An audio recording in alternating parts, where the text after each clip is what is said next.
To fa sai dai mu ce inna lillahi wa inna ilaihi raji'un.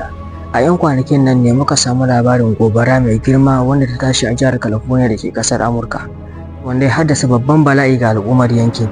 Wannan gobarar ta mamaye filaye da gidaje, ta kuma jawo asarar dukiya mai yawa da kuma tilasta wa mutane gudu daga gidajensu domin tsira da rayukansu. Mutane da dama suna tambaya shin me dalilin haddasa wannan gobara? To amma sai dai babu takamaiman jawabi da ke tabbatar da dalilin haddasa wannan gobara.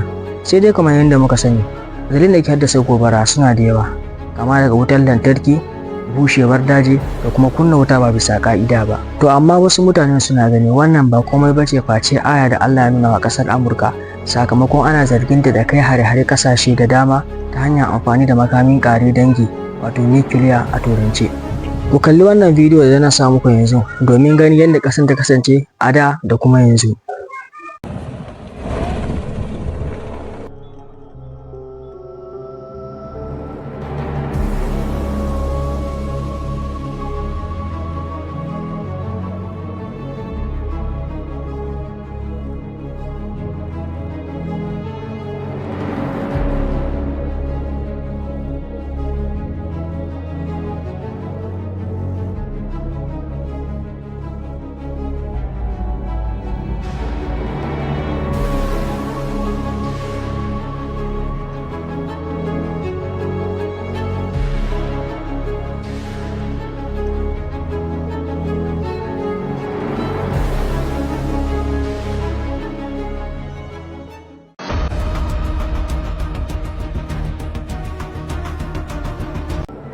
Hukumar kashe gobara sun yi iya kokarin su don ganin sun shawo kan wannan gobarar, to amma duk da haka fa asaran da ake tana da matukar girma.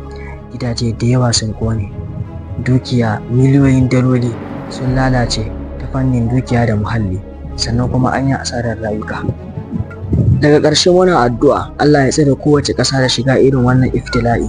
Su kuma in har ta tabbata cewa Ubangiji Allah ya kama su saboda laifinsu ne, to muna mai musu addu'a da su tuba Allah kuma ya karɓi tubansu. Sannan kuma Allah ya tsare kowa da dukiyar shi da kuma lafiyarsa. Amin.